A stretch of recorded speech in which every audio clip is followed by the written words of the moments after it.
Yo les dije que había un sinfín de métodos anticonceptivos, ¿verdad? Entonces,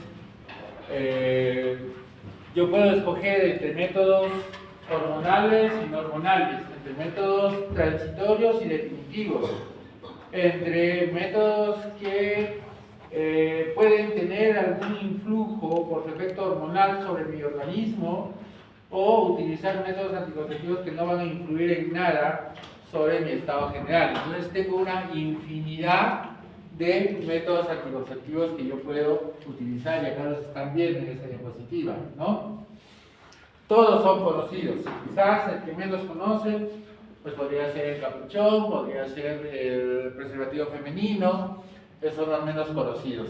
Y la mayoría, no sé si conocen ya el Novarin, ¿ya? Que es el anillo cervical que tiene estrógenos y progestágenos, que se coloca por vía vaginal.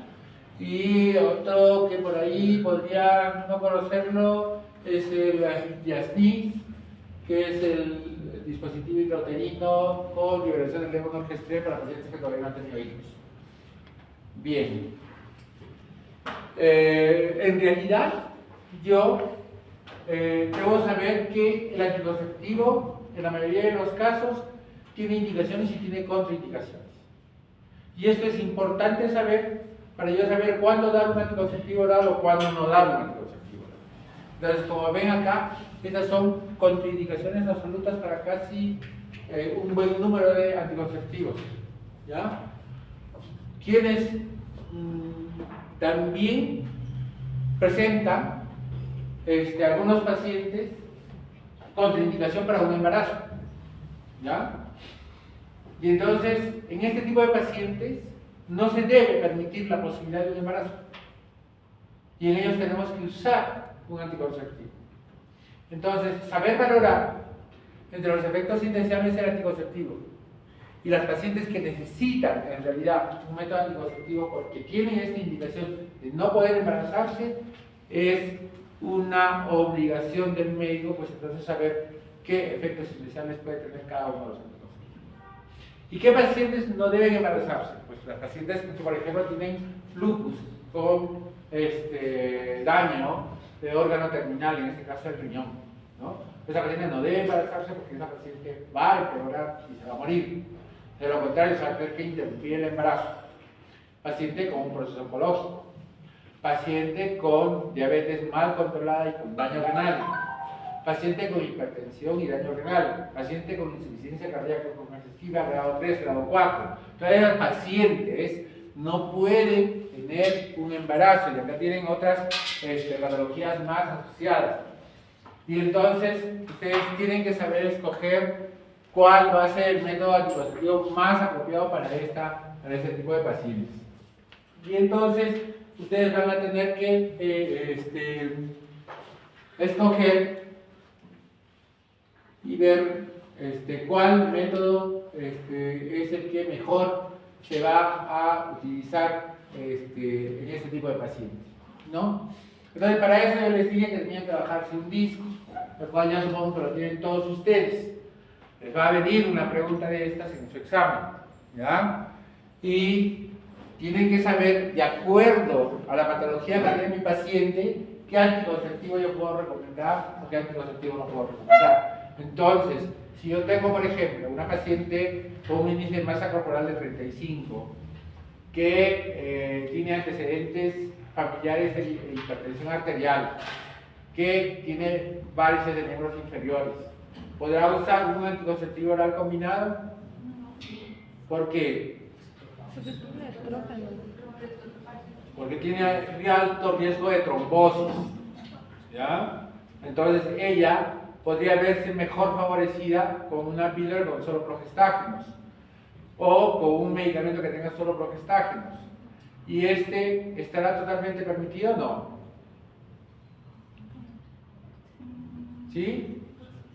En la mayoría de casos no. ¿Por qué? Porque por un lado va a hacer que aumente más de peso, ¿ya? Y por el otro puede tener un efecto no deseado sobre la presión arterial, ¿ya? Entonces probablemente para la acetato de hidroxiprogesterona está calificado como tipo 3, Es decir, úsese con cuidado en ese tipo de paciente. Entonces, esa paciente va a tener que usar otro método anticonceptivo. Y esto es lo que ustedes tienen que conocer. Por eso yo les dije que tenían que tener ese disco para que se puedan ayudar y conocer acerca de los efectos no deseados en los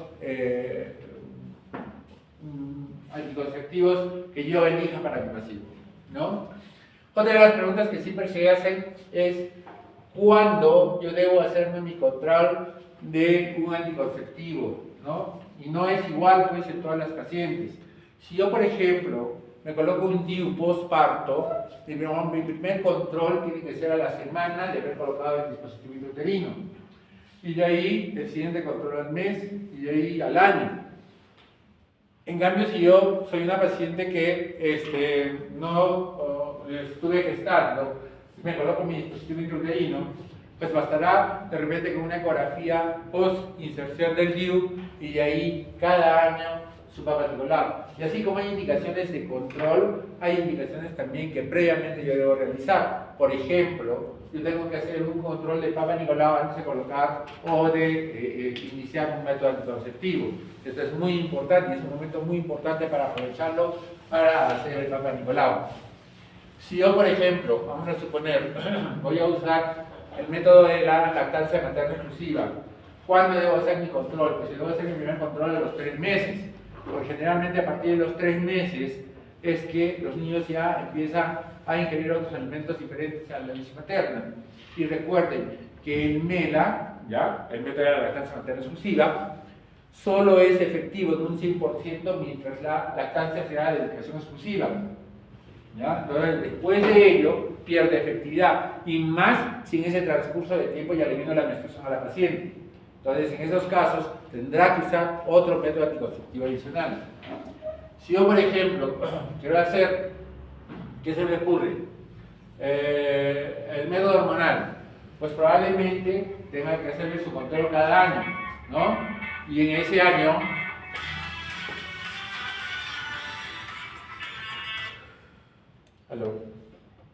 pues, y siempre hacer tu estudio de control adicional, examen de mamas, examen de Papa Nicolau, ¿no? Tu ecografía, lo que sea necesario. ¿Qué más yo tengo que saber? Tengo que saber explicar a mi paciente cuál es la posibilidad de falla de mi paciente, ¿no? Y para eso les dije que ustedes tenían que dominar muy bien el uso recomendado, ¿no? O el uso indicado, ¿no? O el uso adecuado también se le llama, ¿no? Y el uso habitual, que es el uso que le da cada uno de ustedes al método anticonceptivo, que no es lo mismo, ¿ya? Entonces yo puedo tener un 99.9% de efectividad con la píldora anticonceptiva, con el anticonceptivo oral combinado, ¿ya? Pero mi tasa de embarazo es muy diferente en el uso habitual. ¿Y eso por qué? Porque no tengo un uso como el que está indicando el laboratorio que prescribe dicho medicamento. Me olvido, no lo tomo, o tomo a deshoras, ¿no? Entonces eso hace que falle el método. Entonces tienen que saber que hay una gran diferencia entre uno y el otro. Entonces ustedes ven aquí, por ejemplo, que miren los espermicidas, ¿ya?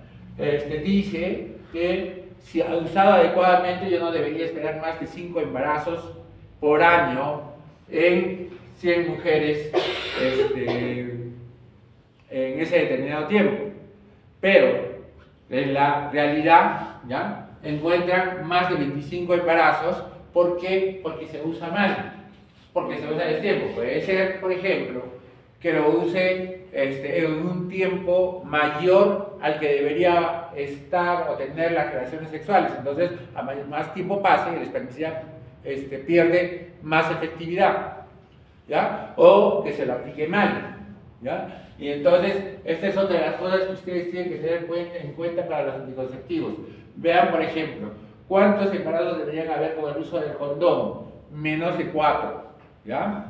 Por 100 mujeres en un año. Pero ¿cuántos hay en realidad? Hay más de 15. ¿Y por qué ocurre esto? Porque justamente fallamos en usar la técnica adecuada para el uso del método anticonceptivo.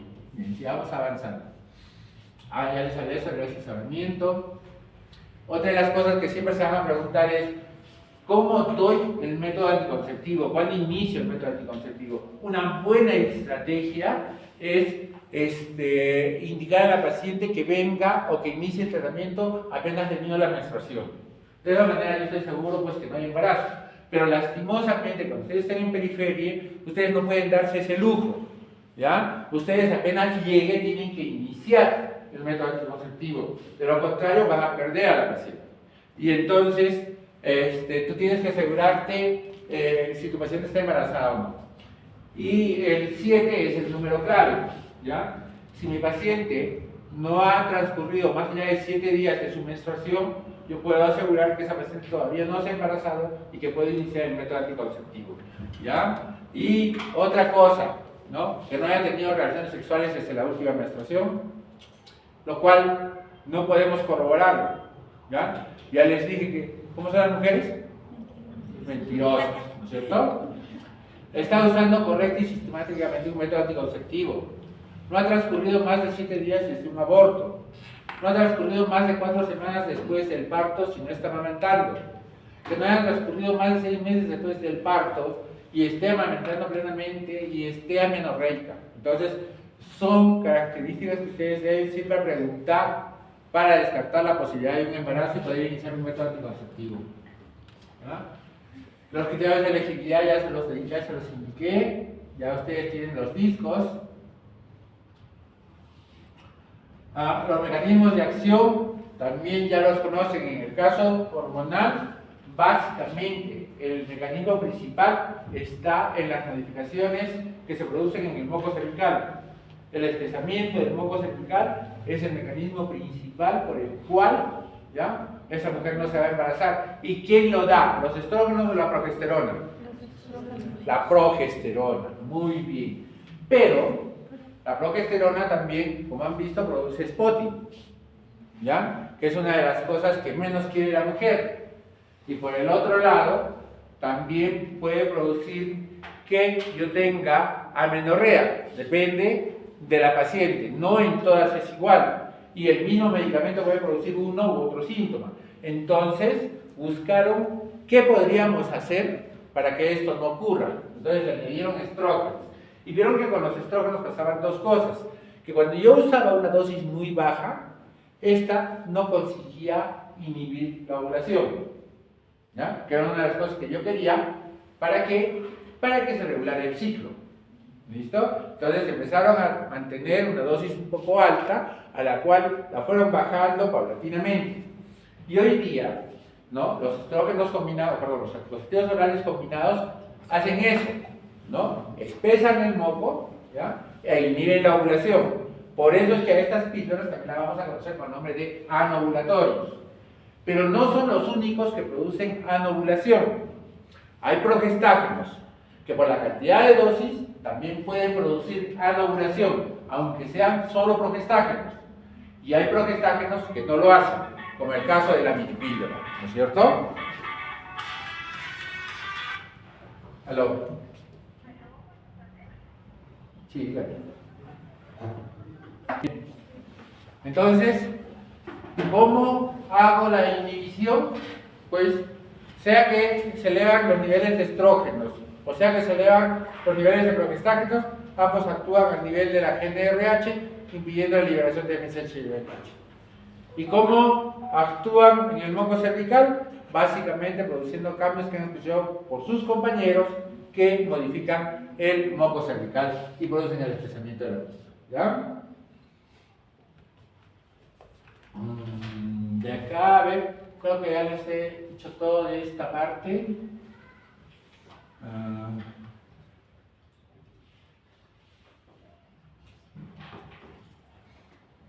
¿Qué otras cosas se voy a encontrar con la liberación de progesterona? No solamente voy a inhibir la GnRH a altas dosis, no solamente voy a modificar el moco cervical, también va a haber una modificación del endometrio, ¿no? Por eso es que estas pacientes no tienen crecimiento endometrial cuando se usa progestágenos puros. Si le hago una ecografía a una paciente que usa acetato de hidroxiprogesterona, pues probablemente su línea endometrial sea bastante delgada, ¿no? Y este es uno de los motivos que por los que frecuentemente presentan spotting este tipo de pacientes. ¿Ya? ¿Qué más les puedo decir?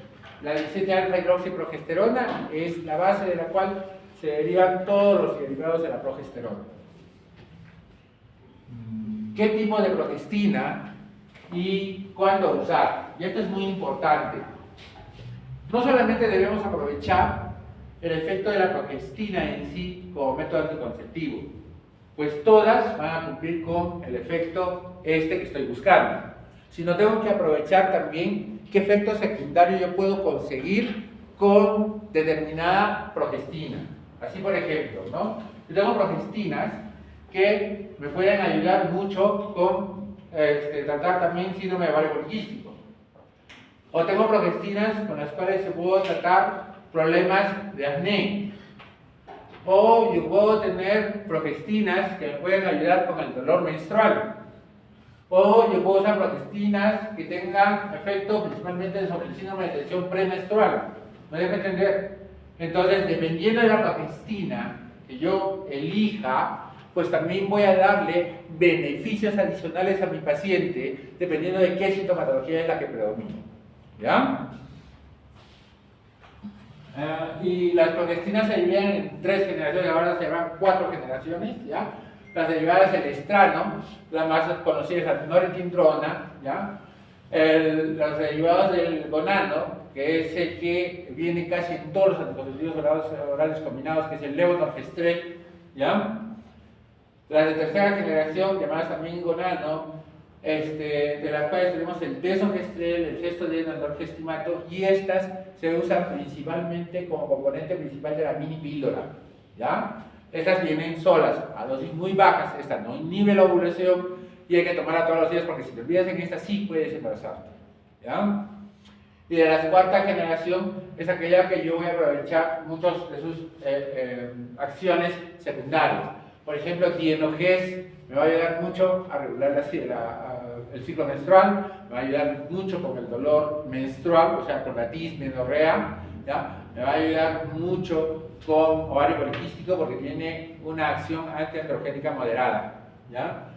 Pero si voy a utilizar drospirenona, por ejemplo, pues este es un anticonceptivo que a mí me va a ayudar mucho si el paciente tiene sobrepeso, ¿ya? Porque esta no retiene agua y por lo tanto me va a favorecer mucho su uso y va a hacer que la paciente mejore mucho en ese sentido. Y es uno de los principales medicamentos, o el único que la FDA ha aprobado para el tratamiento de síndrome de tensión premenstrual, ¿ya? Si yo voy a utilizar, por ejemplo, bueno, no está acá, pero vamos a utilizar clormalinona, que es el principio del velar. Pues me ayuda mucho con síndrome de tensión premenstrual, me ayuda mucho con ovario poliquístico y así. Entonces, para eso yo tengo que conocer cuáles son los efectos que tiene cada una de las progestinas. Entonces, no todas las progestinas son iguales. Y recuerden que se llama progestina, ¿ya? Porque es una molécula muy parecida a la progesterona, ¿ya? Que al ingresar en nuestro organismo, ¿ya? Cumple y actúa a nivel de los receptores de progesterona, ¿ya? Y es por eso que yo tengo esos efectos. Acá están los mecanismos de acción, que eso os he mencionado. Acá faltaba lo de la motilidad, ¿verdad? Y lo que pasa es que se dice que altera la motilidad de los espermatozoides hacia el encuentro con el óvulo, ¿ya? Es por este motivo que muchas veces, ¿ya?, aducimos que algunos embarazos ectópicos se han producido justamente por el uso del progestágeno. Y esto lo hemos visto como una asociación muy directa, muy frecuente con la píldora del día siguiente, ¿ya? Entonces, aunque esto no se ha comprobado, sí hay artículos que dicen que sí tiene relación, ¿ya? Este es uno de los efectos que también tienen los progestágenos. ¿En qué vías vienen? Vienen en todas las vías que ustedes conocen, ¿ya? Vía oral, subcutánea, transdérmica, vaginal, hay todas las vías. Esa es una diapositiva donde muestra todos los sitios donde actúan los progestágenos, ¿no? A nivel central, a nivel de los espermatozoides, en el endometrio y en la motilidad tubárica.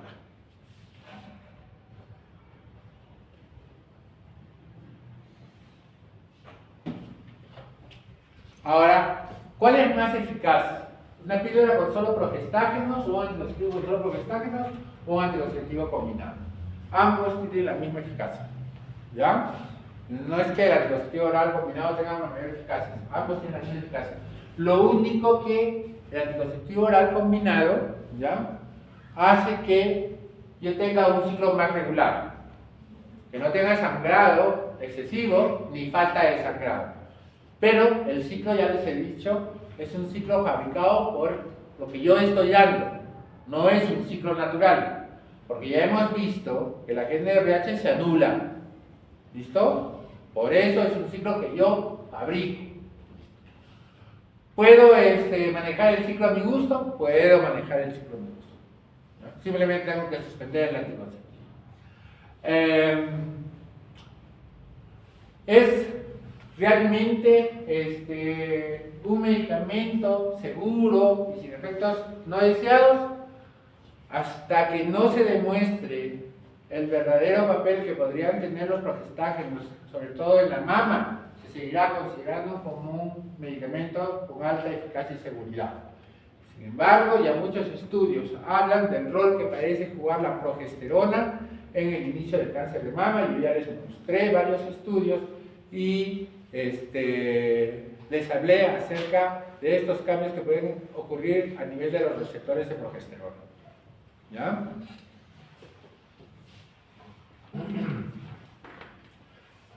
Esta es una tablita que relaciona el embarazo no planificado en diferentes progestágenos que hay en el mercado, ¿no?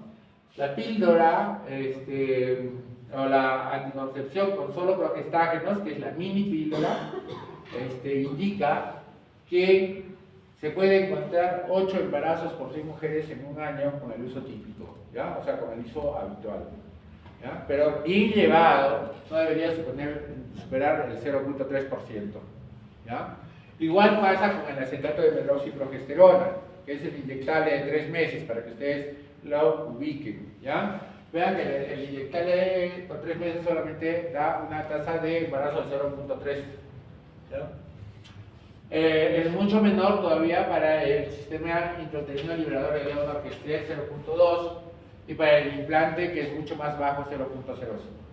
Pero recuerden que ambos, tanto el implante como el SIU, van a tener otros efectos porque son métodos que permanecen constantemente en nuestro organismo, ¿ya? Siendo principalmente la atrofia endometrial el principal cambio, y el otro es que va a demorar la ovulación una vez que yo retire el pelo, ¿ya? Por el tiempo que ha estado. ¿Qué otros efectos benéficos yo debo tener en cuenta cuando yo uso un anticonceptivo? Por ejemplo, en pacientes que tienen un sangrado abundante, ¿ustedes indicarían un DIU? No, probablemente no, porque el DIU le va a aumentar el volumen del sangrado, ¿ya? Entonces, probablemente darle un anticonceptivo oral solo con progestágenos o combinado, pues sí le va a mejorar porque va a disminuir el sangrado, ¿ya? Entonces yo puedo tener un buen efecto en un sangrado uterino normal, en una paciente que tiene anemia, en una paciente que tiene dismenorrea. ¿Por qué? Porque vaya a disminuir la cantidad de endometrio. Yo voy a manejar cuánto de volumen de endometrio quiero que crezca y por lo tanto voy a hacer que ese dolor menstrual también disminuya. En endometriosis, pues es el método indicado, ¿ya? Al inhibir toda la parte del endometrio, tanto la que está dentro del útero como la que está fuera del útero, ¿no? En miomas, sabemos que hay algunos miomas que pueden disminuir con el uso de la progesterona. Hemoglobinopatías, enfermedad inflamatoria, y ya sabemos nosotros que hay un efecto protector contra cáncer de ovario y cáncer de endometrio. Y acá demuestro esta diapositiva con diferentes progestinas y qué efecto yo puedo tener. Entonces, si yo estoy buscando, por ejemplo, un efecto glucocorticoide, pues probablemente de acetato de medroxiprogesterona, ¿no? Si yo quiero, por ejemplo, un efecto antiestrogénico, pues probablemente de levonorgestrel, y así. Acá les dejo este resumen para que ustedes puedan tenerlo en cuenta. qué efectos adversos tú puedes tener con la píldora del día siguiente. Quizás el más importante sea la presencia de cefalea. ¿Ya? No estoy hablando de migraña, porque la migraña es contraindicación para anticonceptivos orales, ¿ya? Hormonales. Pero sí puede producir cefalea, puedes tener náuseas, sobre todo si tienes altas dosis, puede aparecer acné, ¿ya? Y esto se ha visto principalmente con el implante, ¿ya? A tal punto que la que ha presentado acné tiende a retirarse el implante, ¿ya? También puedes encontrar otros síntomas androgénicos, esto principalmente por la disminución del SHBG. Va a disminuir la libido, eso también ya les he mencionado, ¿ya? El deseo sexual disminuye cuando se usan anticonceptivos orales o anticonceptivos hormonales en general, ¿ya? Puedes tener cambios de peso, ya te expliqué también que no es que porque uses anticonceptivos orales tú vas a aumentar de peso progresivamente, no, el aumento de peso se produce por retención de agua, por eso que el jazmín, ¿no? Es bueno para esto, porque al no retener agua tú no subes de peso, ¿ya? Ahora, pero gran parte, doctor, sube de peso cuando usa anticonceptivos, sí, sube de peso, porque como le han dicho que sube de peso con el anticonceptivo, se dedica a comer, ¿ya? Pero no es por efecto del anticonceptivo. Entonces, eso tienen que explicarle bien a sus pacientes, porque esto es importante. Pueden haber quistes ováricos funcionales, sí pueden aparecer, también se utiliza para desaparecer quistes ováricos funcionales. Puede aparecer mastalgia y dolor abdominal, sobre todo en aquellos que retienen gran cantidad de agua, ¿ya? Y puede haber disminución de la densidad mineral ósea, el mismo que se recupera cuando se deja usar el anticonceptivo oral de forma progresiva. ¿Qué indicaciones tiene? Cualquier mujer pues, que desee anticoncepción y que no tenga contraindicación para un anticonceptivo oral, ¿ya? ¿Y quiénes tienen contraindicación para anticonceptivos orales combinados? Pacientes con riesgo de trombosis, es decir, paciente con varices, paciente con cardiopatía, paciente con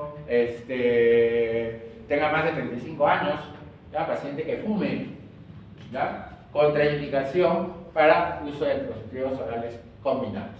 Entonces, la alternativa ahí en algunos pacientes va a ser utilizar anticonceptivos orales que tengan solo progestágenos, ¿ya? Ya que el estrógeno es el que principalmente juega un papel importante en los problemas cardiovasculares. Y tener en cuenta que 35 años no es contraindicación para usar anticonceptivo oral combinado, pero que sí tienes que hacer un estudio más completo para evitar que ella tenga complicaciones a futuro, ¿ya?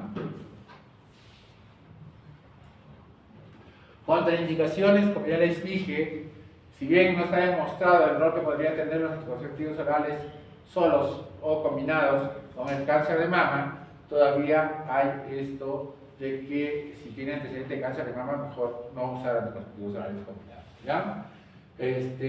O que tengas un sangrado uterino cuya causa no has podido determinar, tampoco no lo uses, ¿ya? Podrías estar enmascarando otro cuadro. Si la paciente tiene cirrosis hepática, obviamente, tiene doble metabolismo hepático, salvo que sea un transdérmico, ¿ya? En tumores hepáticos, ¿ya? Y obviamente cada individuo puede tener contraindicaciones por otros motivos. Lactancia materna, no sé qué les tengan que decir acá, solo decirles que es un método natural, es un método aceptado por la Iglesia, que para que tenga un efecto al 100% hay una inclusión, y esa inclusión es que la lactancia tiene que ser exclusiva. ¿Listo? Cuando esto no se cumpla, señores, coloquen el método anticonceptivo porque se va a volver a embarazar. ¿Ya? Las progestinas ya les dije que viene en diferentes presentaciones. En cuanto a los anticonceptivos orales combinados, también ya te hablé todo lo que está acá. ¿Qué hacen los estrógenos aparte de lo que hemos escuchado de la progesterona? Dijimos que la progesterona puede inhibir la ovulación a nivel del sistema nervioso central, dijimos que expresa el moco, dijimos que va a hacer que el endometrio sea delgado, lo que no favorece la implantación, y finalmente que altera la motilidad tubal, ¿no es cierto? ¿Y qué hacen los estrógenos aparte de eso? También va a haber acá un aumento de la potenciación de la supresión de la ovulación. ¿Sí? ¿Por qué? Porque también inhibe la FSH y LH. ¿Ya? Por el efecto del estradiol, ¿no es cierto? Y eso ya lo hemos estudiado. Si no hay efecto del estradiol, entonces no hay crecimiento folicular, no hay folículo primordial y no hay ovulación.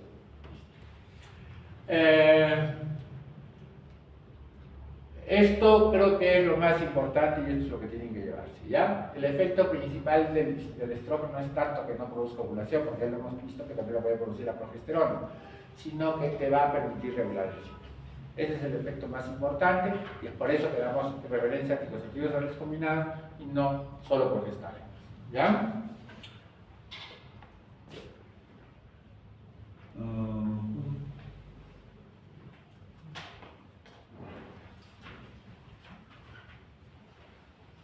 Ventajas de los anticonceptivos orales. Seguros y controlados por la paciente, ¿no? Reversibles. Yo me quito el anticonceptivo oral, rápidamente vuelve la ovulación, ¿no? Es una de las ventajas más importantes que tiene este anticonceptivo. Las complicaciones graves son sumamente raras. 99% más eficaces si se usan correcta y sistemáticamente. No se necesita hacer nada durante el acto sexual y los beneficios para la salud no están relacionados con la anticoncepción. Desventajas. No son eficaces en el uso típico. La paciente se olvida constantemente de tomar la píldora, ¿ya? Los efectos secundarios son comunes. Se requiere un resuministro regular, se deben tomar diariamente, pueden plantear riesgo de salud para un número reducido de mujeres y no protege contra las enfermedades de transmisión sexual ni el HIV, ¿no es cierto? Ya les hablé de esto, de las náuseas, los dolores de cabeza, la sensibilidad mamaria y el aumento de peso. Es solamente repetirlo. Píldoras de solo progestina, los efectos secundarios, anestesia, sangrado irregular, en algunos casos amenorrea. Otros efectos secundarios son similares a los anticonceptivos orales, pero menos comunes. Las enfermedades cardiovasculares ya les he explicado, ¿ya?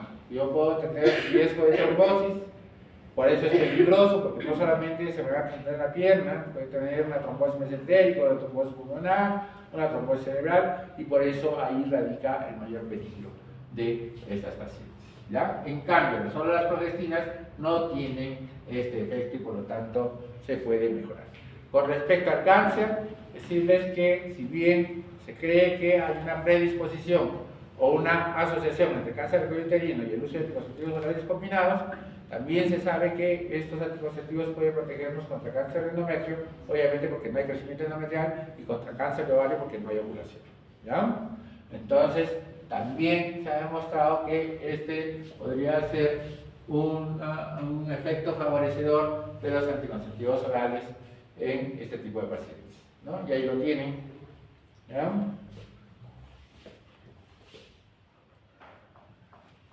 La píldora anticonceptiva de emergencia, ya lo explicaron sus compañeros en la clase pasada, cómo actúa, cuáles son sus efectos, y ya vimos también que no todo está claro, ¿no es cierto? Lo cierto es, originalmente, ¿por qué se llama anticoncepción de emergencia? ¿Saben? ¿Saben por qué? ¿Les dije? ¿Sí? ¿No? Yo les dije que tenían las pacientes y tenían posibilidad de embarazo, ¿no? Y teníamos que utilizar un método para que no se embaracen. Y eran dos los favoritos. Uno, le dábamos dosis altas de un anticonceptivo.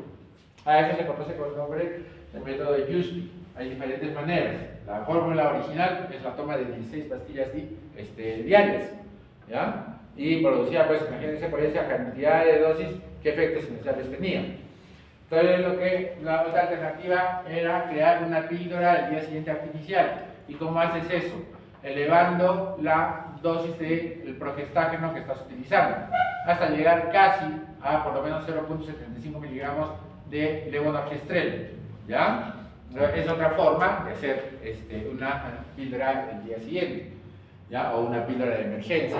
Entonces, ahora ya de ahí venía el nombre, anticonceptivo oral de emergencia. El otro anticonceptivo usado era la T de cobre. Entonces, tú en ese momento colocabas un DIU y si había la posibilidad de embarazo, tratabas de que nos implante al crear un medio hostil en el endometrio. Bien, con el tiempo, esto se perdió porque se creó y salió la píldora del día siguiente, ¿ya? Y la píldora del día siguiente venía con la indicación, o viene con la indicación, úsese lo antes posible para evitar o prevenir un embarazo, ¿ya? Pero ahí también decía, cuando yo tenga riesgo de embarazo, es decir, cuando yo estoy en mis días de peligro, que ya les he enseñado a determinar cuáles son sus días de peligro. ¿Ya? Pero no, poco a poco se fue perdiendo eso y se dijo, y lo han visto también sus compañeros, que se puede usar en cualquier momento, ¿no? Y eso trae consecuencias, porque como usas una dosis alta de progestágenos, alteras tu ciclo menstrual, ¿ya? Y la paciente viene al mes siguiente porque no le viene su regla, ¿no? Y resulta que no está embarazada, ¿no? O viene por una hemorragia a los 15 días producida por dosis alta de progestágeno. Entonces, el correcto uso de la píldora del día siguiente es justamente usarlo cuando tú estás en tus días seguros. Y el mal uso va a tener efectos sobre tu menstruación, sobre tu ciclo ovárico en los ciclos siguientes, ¿ya? Y este es el método de Giusti original, ¿ya? Que quería llegar a tener 0,35 miligramos de levonorgestrel y debía usarse lo antes posible y una dosis de refuerzo a las 12 horas. Hoy se usa 1,5 de levonorgestrel y pues generalmente es una sola dosis, ¿ya? Y el método de Giusti que alguna vez les han preguntado es dar, como les decía, 4 tabletas juntas de cualquier anticonceptivo que imitara una dosis de más o menos 1,5 de levonorgestrel, ¿ya? Con este método se dice que hay una gran posibilidad de evitar un embarazo, pero yo no estoy seguro porque la mayoría de estudios no se han hecho en pacientes que estuvieron en su ciclo ovulatorio o en sus días de peligro, sino se hicieron simplemente sobre pacientes que tomaron la píldora el día siguiente, no importaba en qué día estaba. Por eso es que no tiene validez este método o estos estudios. Bien. ¿Qué les puedo decir de los inyectables hormonales? Hay dos, ¿ya? Uno de 1 mes, uno de 3 meses. Unos con solo progestágeno y unos con una combinación estrógeno y progestágeno. De las del mes que tienen una combinación mixta, pues el más conocido es la mesillina, ¿ya? Que se usa todos los meses. Lo único que hay que tener en cuenta en este método es que yo tengo que esperar a que venga mi primer día de la menstruación. Vamos a suponer que el día 11 me viene la menstruación, entonces a partir de hoy día me voy a colocar todos los 11. No importa si el mes tiene 28, 30, 31 días. Todos los 11 me coloco el inyectable. Ese es el único cuidado que vas a tener. ¿Listo? ¿Y qué pasa si yo dejo de usar un mes? Pues si tú dejas de usar un mes, tienes que usar otro método anticonceptivo adicional. ¿Ya? Puede ser el preservativo o podría ser también un anticonceptivo oral, pero yo recomiendo que no se use nada hasta que no venga la siguiente menstruación.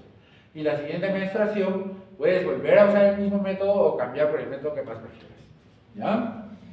En cambio, para los de los 3 meses, recuerda que acá tienes que decirle a la paciente, uno, que puede que tenga sangrado o puede que no le venga la menstruación, o con el tiempo no le va a venir la menstruación mientras use esto. El problema de esto, ya les he dicho, está el retorno de la ovulación, que en el caso de la ansiedad de menor progesterona puede demorar hasta 1 año. O sea, hasta 1 año puede no tener menstruación a pesar de que no use el método anticonceptivo. ¿Ya? Eso a tener en cuenta. Las características quizás es pues uno de los métodos que menos embarazos tiene una buena protección, pero aparte de lo que te he mencionado, debes saber que esta sí te puede hacer subir de peso, esta sí puede producirte cambios emocionales, te puedes sentir más irritable, tiene una mayor incidencia en cuanto a la disminución de la libido sexual, ¿ya? Entonces, esas cosas son tienes que explicar a tu paciente que quiera usar un inyectable de 3 meses, ¿ya? Ninguno de los métodos que te he mencionado protege contra enfermedades de transmisión sexual o HIV. ¿Listo?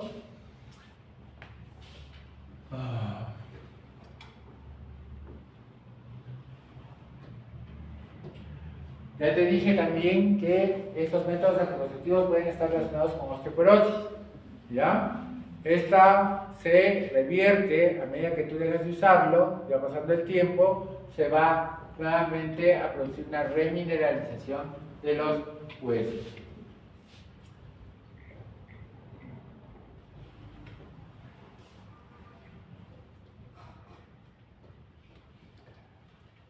Norplan ya no se utiliza, pero lo he puesto acá porque lo que tenemos ahora es el Implanon, ¿no? Que ahora también tiene otro nombre, se llama Implanon. ¿Ya? El mismo laboratorio ha sacado una versión más moderna, ahorita no recuerdo el nombre, ¿ya? Pero es el implante subdérmico. El Implanon, como ven ahí, era una serie de barritas que se colocaban a manera de los rayitos del sol radiante y luego tenías que sacarlos, ¿no? Quizás esta era la mayor dificultad porque en el mercado internacional no ha sido todavía retirado del mercado, ¿ya? Pero el implante subdérmico es muy fácil de colocar, se coloca debajo del brazo en forma muy superficial. Quienes han tratado conmigo han visto algunos grupos del implante, hemos palpado inclusive el implante, han visto que es muy fácil y se puede retirar y colocar en forma muy fácil cuando tienes un poquito de práctica, ¿ya? Los sistemas intrauterinos también son muy buenos, tienen una alta eficacia. En el mercado nacional solo tenemos uno, que es la Mirena, ¿ya? Que es el SIU liberador del levonorgestrel, que se puede utilizar para anticoncepción, esa es su principal indicación. Sin embargo, lo tendremos a usar más frecuentemente cuando la paciente tiene sangrados menstruales abundantes o irregulares, ya que este dispositivo va a controlar el sangrado y va a hacer que la paciente pues mejore en cuanto a su hemoglobina, sus niveles de sangrado disminuyan y como ella se sienta más tranquila. En cuanto a los métodos de barrera, ya les hablé la clase pasada acerca del preservativo, el condón femenino que está acá, ¿ya? Ahí está el condón femenino, ¿ya? Estos son los únicos métodos que te pueden proteger de una enfermedad de transmisión sexual. El más efectivo es el preservativo, ¿ya? El condón femenino todavía puede tener la posibilidad de un contagio. Me parece que por acá hay una imagen, qué pena no está acá. Bueno, y este es el motivo por el cual se debe usar el preservativo. Hay una pregunta que les hicieron en el examen del nacional que dan, ¿ya? Y les preguntaron ¿qué método anticonceptivo produce doble anticoncepción? ¿Ya? ¿Cuál sería la respuesta? Doble anticoncepción o doble protección, ¿no? Es el preservativo. Es el único que produce anticoncepción y protege contra enfermedades de transmisión sexual, ¿ya? O cualquier otro método con el preservativo.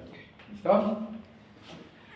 En cuanto a la esterilización, tener en cuenta que en el caso de la mujer, la esterilización es simple, es una operación muy fácil de realizar, se puede realizar con anestesia local, pero se necesita cierta destreza, ¿ya? Saber que el efecto es inmediato, apenas se liga, pues ya no hay posibilidad de que se pueda volver a embarazar. ¿Listo? En el caso de la vasectomía, no necesita tampoco ir a sala de operaciones, es una intervención que se hace como un procedimiento quirúrgico ambulatorio, consiste en la ligadura de los dos conductos eferentes, ¿ya? Es una operación que no deja ninguna cicatriz, que lo único que hay que tener cuidado es de que no haga un hematoma ese día, por lo cual tiene que estar en reposo, y que para que no se use preservativo, tiene que tener un espermatograma que indique que no hay espermatozoides. ¿Listo? ¿Qué más? ¿Qué más quieres saber? Y este es el método que más les recomiendo, ¿ya? La abstinencia. Este es el único método que les da 100% si cumplen con esta indicación. No quieren. Entonces, coitus interruptus, no recomendable, ¿ya?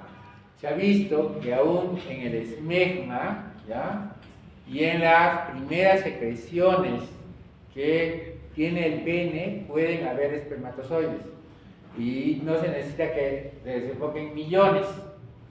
Un espermatozoide basta para fecundar un óvulo, ¿ya? Entonces no lo recomiendo. ¿Qué dices? A la fuerte.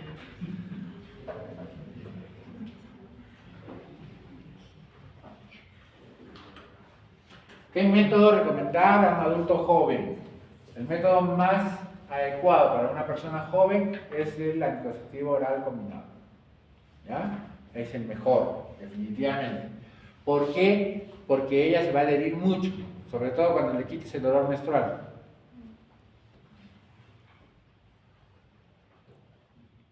Muy bien.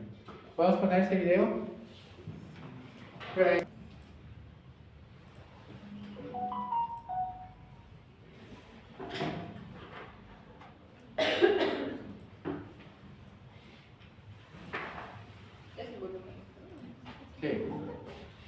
El implante debe insertarse a nivel subcutáneo.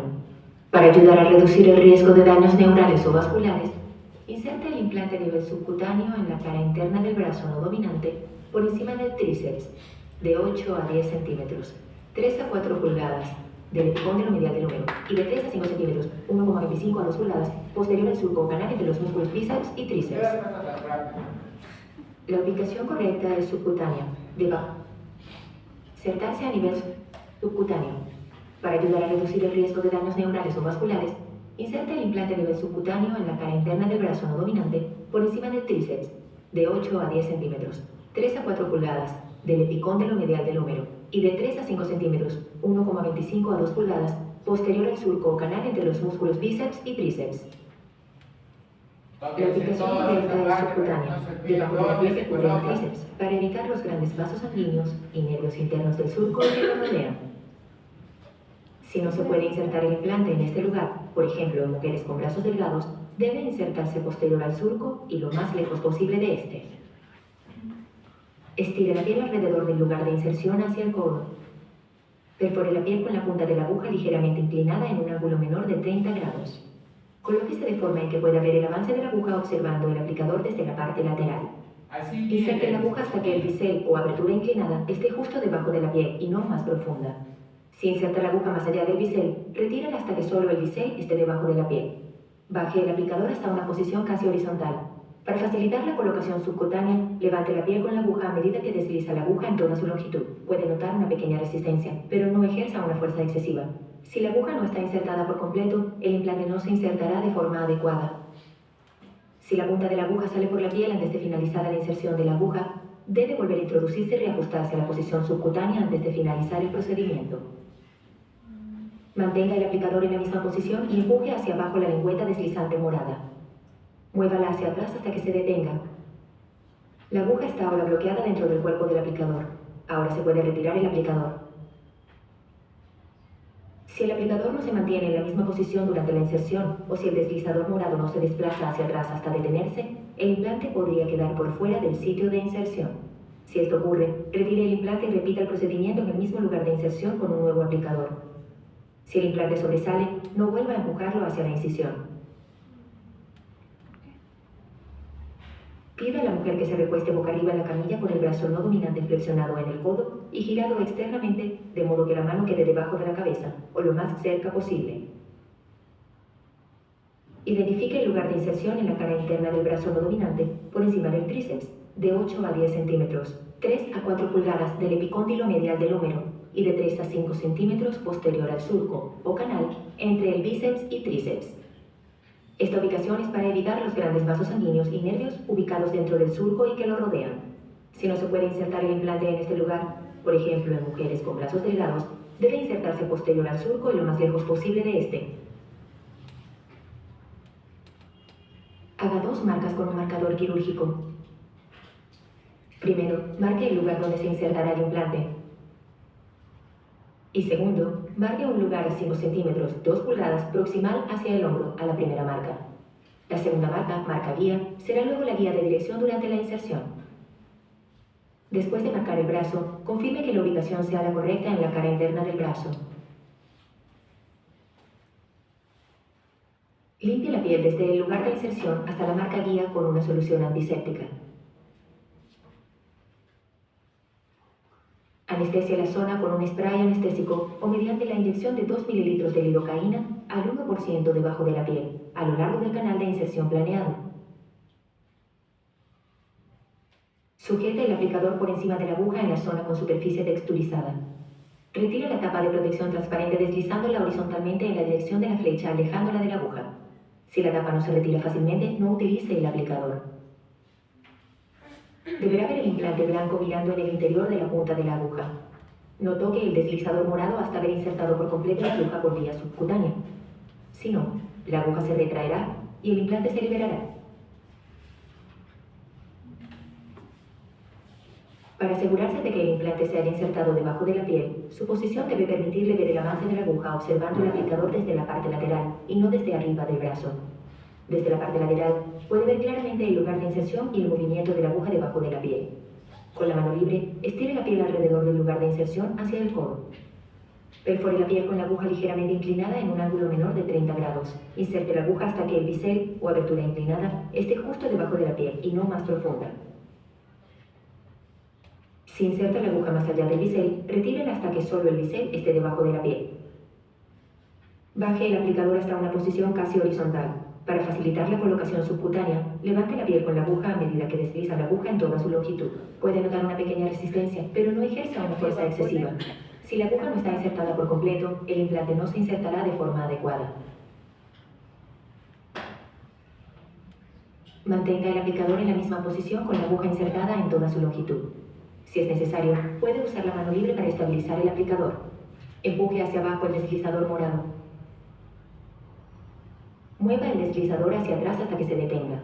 No mueva el aplicador mientras mueve el deslizador morado. El implante está ahora en su posición subcutánea final y la aguja está bloqueada en el cuerpo del aplicador. Ahora se puede retirar el aplicador. Para garantizar que la inserción se hizo bien, compruebe que la aguja se haya retraído por completo en el cuerpo del aplicador. Solo debería verse la punta morada del obturador. Coloque una pequeña tira adhesiva sobre el lugar de inserción. Verifique siempre mediante palpación la presencia del implante en el brazo de la mujer inmediatamente después de la inserción. Palpando ambos extremos del implante, debería ser capaz de confirmar la presencia de la varilla de 4 centímetros. Pida a la mujer que palpe el implante. Hasta que usted haya verificado la presencia del implante, la mujer debe utilizar un método anticonceptivo no hormonal. Si no puede palpar el implante después de la inserción o duda de su presencia, revise el aplicador. La aguja debería estar retraída por completo y solo verse la punta morada del obturador. Use otros métodos para confirmar la presencia del implante. Dada la naturaleza radioopaca del implante, los métodos adecuados para su localización son las radiografías bidimensionales y la TAC. Se puede utilizar la ultrasonografía con transductor de lineal de alta frecuencia de 10 MHz o superior o la resonancia magnética RM. En caso de que estos métodos fracasen, verifique la presencia del implante midiendo la concentración de etonogestrel en una muestra de sangre de la mujer. Los implantes a nivel profundo deben ubicarse y extraerse lo antes posible para evitar la migración distante. Aplique un vendaje compresivo para minimizar los hematomas. La mujer puede quitarse el vendaje compresivo a las 24 horas. La tira adhesiva que cubre el lugar de inserción puede retirarse entre 3 y 5 días después. Llene la tarjeta de la usuaria y entréguela a la mujer para que la guarde. Llene también la etiqueta adhesiva y péguela a la historia clínica de la mujer. El aplicador es de un solo uso y debe eliminarse según la normativa local sobre tratamiento de residuos biológicos peligrosos.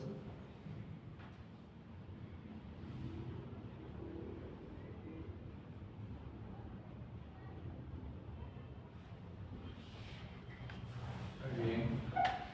Y otro video.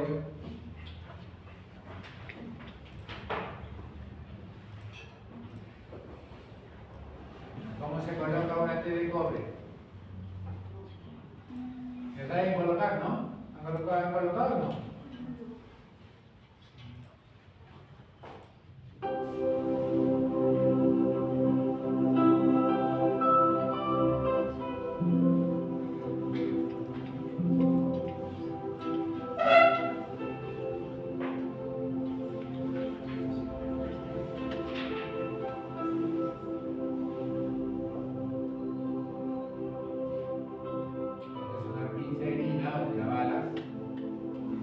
histerómetro, que mide la longitud total de la cavidad uterina.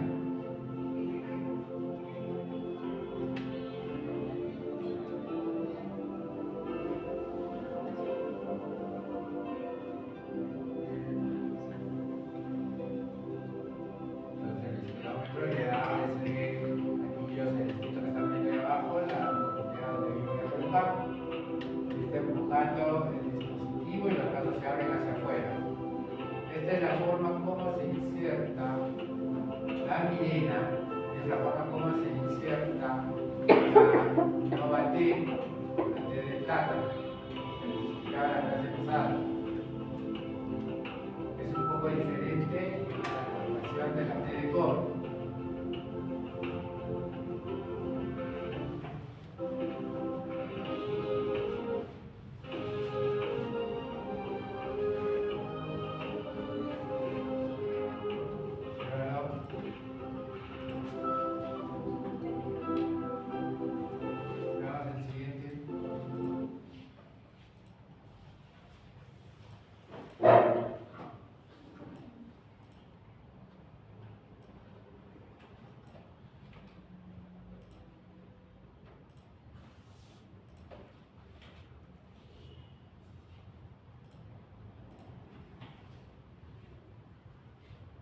Las trompas de falopio, los ovarios, cavidad vaginal, hacemos lógicamente primero la aplicación del antiséptico en la vulva, siempre con delicadeza.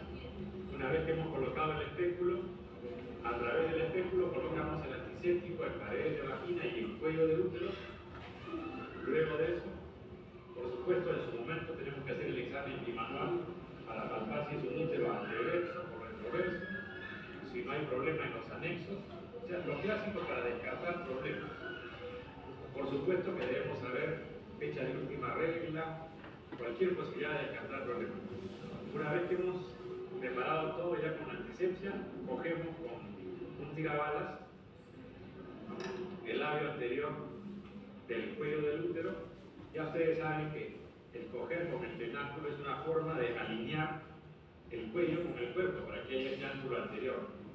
Y lógicamente al alinear, al jalar el cuello, estiramos, estamos alineando cuello con cuerpo y vamos a evitar una perforación. Entonces, con esta mano izquierda yo estoy haciendo la tracción del cuello para hacer que se alineen cuello y cuerpo. Ya por supuesto, me he calzado los guantes en este caso. No lo vamos a utilizar, pero ya sabemos que con guantes preparo el material, el dispositivo ya está previamente cargado, hago la histerometría. El histerómetro sabemos que mide la longitud de toda la cavidad uterina, ingresamos, pasamos perfectamente y medimos toda la cavidad uterina. Vamos a ver cuánto mide en este caso, mide 6 centímetros esta cavidad uterina, que esto nos va a permitir saber hasta cuándo vamos a ingresar el aplicador. Vamos a cargar. Algunos saben que existe la técnica sin guantes, con el mismo empaque, ya sé que acá está, tenemos el aplicador listo. Lo primero que hacemos es doblar los brazos de la T de cobre, esconderlos en el aplicador. Y una vez que estén escondidos los brazos, simplemente procedemos a colocar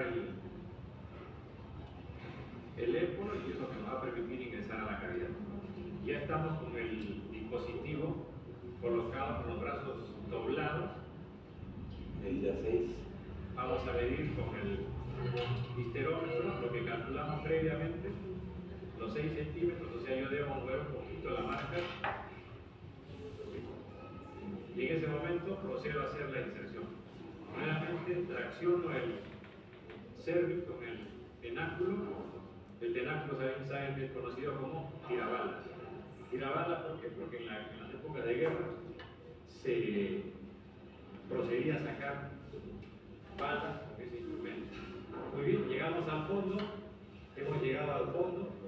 En ese momento estamos seguros que estamos en el fondo, retrocedemos un poquito y procedemos a empujar el émbolo para que salgan los brazos y se adapten en la cavidad uterina.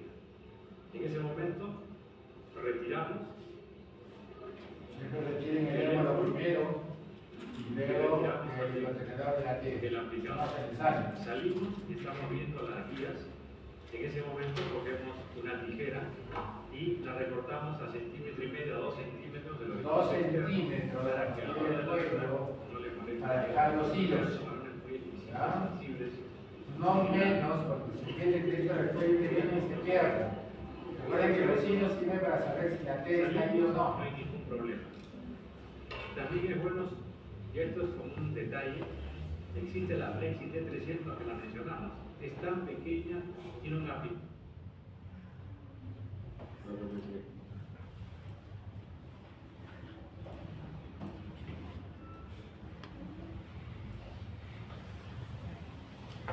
Hay algunos que le van a decir, los esposos, que les van a decir, yo siento la T de cobre. Imposible que sienta la T de cobre, pues porque está dentro del útero. Puede que sienta los hilos, ¿ya? Entonces hay que explicarles eso también a los pacientes.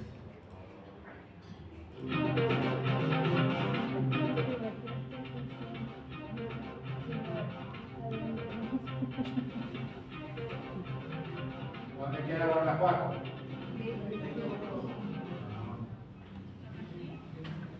Entonces ahí está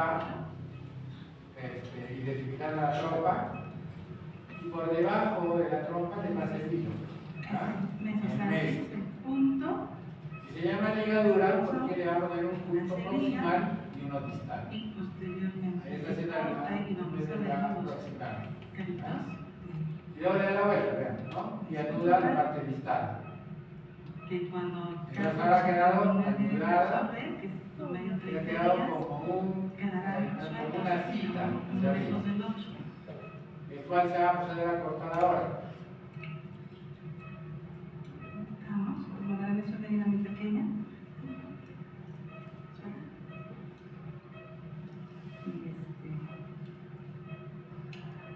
Esa es la trompas mediante la técnica de Pomeroy modificada. Separarse se van a... Existen otras técnicas que Ah, ya, hacen esta. la dejamos así. Esta es la más simple, la más fácil de hacer, ya es importante, sencillo. No tiene por qué alterar la menopausia, no tiene por qué alterar la regla, ni el humor, ni el dolor de muelas, ni nada por el estilo. Porque solo es la interrupción de la trompa. Y ese hilo que se coloca es reabsorbible. Por lo tanto, a la semana ya no va a estar el hilo. ¿Se va a utilizar? No. No se recomienda la cauterización porque se ha visto que se canaliza más rápido. Una buena cantidad de trompas en los lados. Y actualmente, como te digo, ahora se saca toda la trompa. Hay posibilidad de canalización. Así queda. Con el sangrado mínimo, que se puede hacer con anestesia local. Y los que me han visto hacer esta técnica de sacar la trompa es muy fácil por la laparoscopía, ¿no? No demora ni 10 minutos de hacer esto. Se va a ir la trompa. Listo. Y lo mismo se hace en otro lado.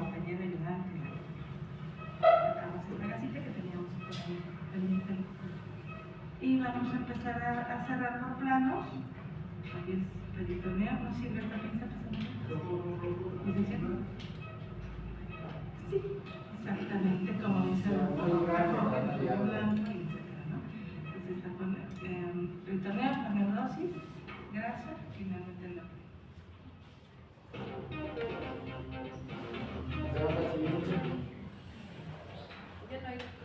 Muy bien. Entonces, hasta ahí mi clase. ¿Alguna pregunta? Como siempre. Dime.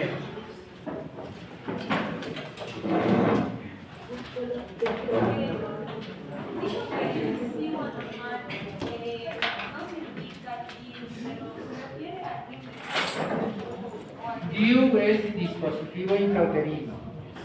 ¿Ya? El SIU liberador del levonorgestrel es un DIU. ¿Ya? Sino que se llama SIU porque a este se le llama sistema intrauterino liberador del levonorgestrel. ¿Ya? Es la diferencia. Pero son dispositivos intrauteranos. Uno que libera cobre y el otro que libera levonorgestrel. ¿Algo más?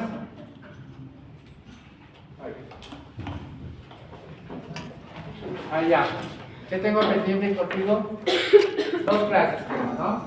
Una de la primera parte de ética en reproducción, ¿no? Que es ginecología. Y nos faltan las parafilias y los trastornos de identidad, que lo haremos el martes. El jueves es su examen.